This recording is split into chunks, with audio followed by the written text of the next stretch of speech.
I think the key question is like, is education able to retool at pace or ahead of industry?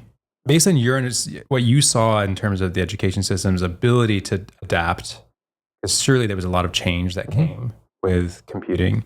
Yeah, does that give you hope, or like what are going to be the big challenges? I don't have a ton of hope at the moment, because the educational system has been set up to, like most regulatory systems, to resist change for the most part, and the generational evolution of how and what how instruction is delivered and done, and what information is presented.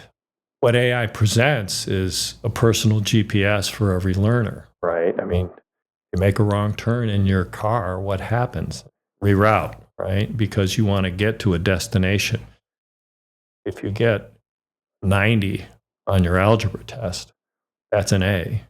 But that last 10%, why weren't you rerouted, and why didn't you get 100%? Because the system could easily reroute you to find out what those little things were that you should know, which maybe would make a difference 5 years from now, or some period of time in your life, or your credentialing for some opportunity of work of some sort. So that's where the tools can come in.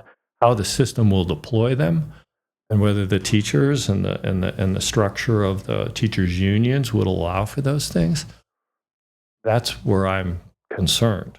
I think that's my big worry. So you do see alternative approaches in some of these different types of schools, and I'm hopeful for some of those. But at a wholesale level, when you break it down to the state level and how our systems are administered, it's hard to be really optimistic. Because, I mean, the last major structural change that strikes me goes back to 100 years ago, which took us to the microprocessor era. And what was that?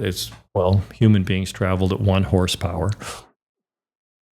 25% of the agricultural production in the United States went into feeding horses. People cleaned up after them, cleaned up the horses, right? And then we had structural steel, right, because of Ford, and then eventually high rises, and then aerospace and all the things associated with that.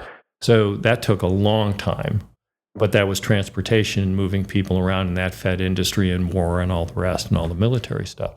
And obviously, Silicon Valley exists because of the military stuff, because the Russians had better rockets, and we needed to reduce the weight on our payloads. And so semiconductors got fed, and Shockley lived here because his mother was in Palo Alto. So there you go. So we're seeing now a very different change because it's ever present. People's lives don't exist if the computers go off. We all die. And the indigenous people somewhere survive, and there's a new world. So it's a very different change now than what we've ever experienced before, because we have this ubiquitous access and requirement that these systems function. And it's on top of that. And we're being fed the data that we've given away in exchange for free access. We're being fed that back. So who's jurying, filtering, organizing, and presenting that in a way through the structural systems that society has created for itself in a world of agriculture, which goes back to that 100-year-old thing. It was farming and horses and all that. And that's where the educational system was set up to support that educational mean and end game. So that's where I seriously do worry as a society.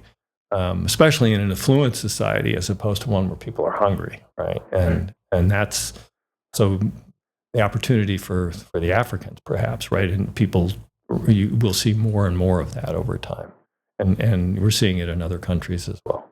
Yeah, that's an interesting, almost contrarian take.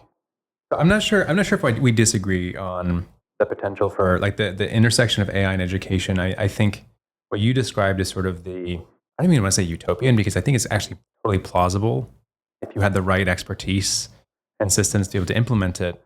No doubt AI could significantly enhance teachers' ability to personalize learning. Mm-hmm. There's questions of like, in Harry Potter, they have the sorting hat, and then there's there's other sort of dystopian novels or people, your job is sort of dictated for you when you're born. I think the world that you described, let's say the education system has enough of your data to be able to personalize learning in that way. It seems at some point we're going to say, well, it doesn't really make sense for us to have students apply to college because, first of all, they're using AI to write the applications. We have all this data. In fact, the AI probably can predict to a far higher degree of accuracy than some human reviewer, which not just which college you should go to, but frankly, which career you should pursue. Perhaps there's sort of like we put our foot down and say, well, that's a bridge too far. But that's, the way slippery slopes work is, you eventually do get to this place where, once you start relying on these tools, it just feels very hard. It's like, imagine going back and using a paper spreadsheet. Yeah. I think the human component of answering that question is complicated because of the cultural differences and societal norms. Who's it tuned for? In that sense, that's the one thing that I kind of struggle with. It's the self-driving car routine, And can you explain that? Because I think it's well, really just apt. In certain societies, if the choice is go off the road and kill yourself, or the choice is to kill the baby and the mom walking across the street, where do you go? And I don't know, was the car programmed in some country in Korea where it's different than if it was programmed here? So what are the choices that get made? So I do think that, and it gets into the kinds of things that I studied and that I've been reaching back and reading more again. So cybernetic stuff from Norbert Wiener, right? So it's like about human interaction with machines. Starting to look at, the sense of Western society and humans.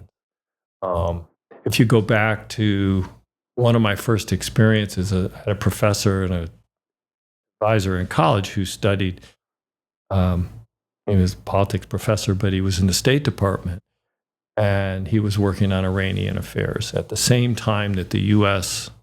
government was working with the Shah of Iran and aiming to implement a social security system, because EDS had done that in the United States, in Iran. And you're giving a number to every individual in a society that has no sense of I or self because of the nature of their culture and the emanational nature of their belief systems. So as these systems get grown up around the world, my curiosity is around how they will be tuned and housed and guided in a world where internet protocol takes information everywhere in real time, pretty much. That's the hard part. So even in the United States, down to the 50 states and the different schools and the districts and all that kind of stuff, how will they be deployed? Who will be the judge? And that's the stuff that, you pose a question, the next 5 to 10 years, what is that going to look like? I see smart people trying to wrestle with these questions. I get that, but I don't have a crystal ball.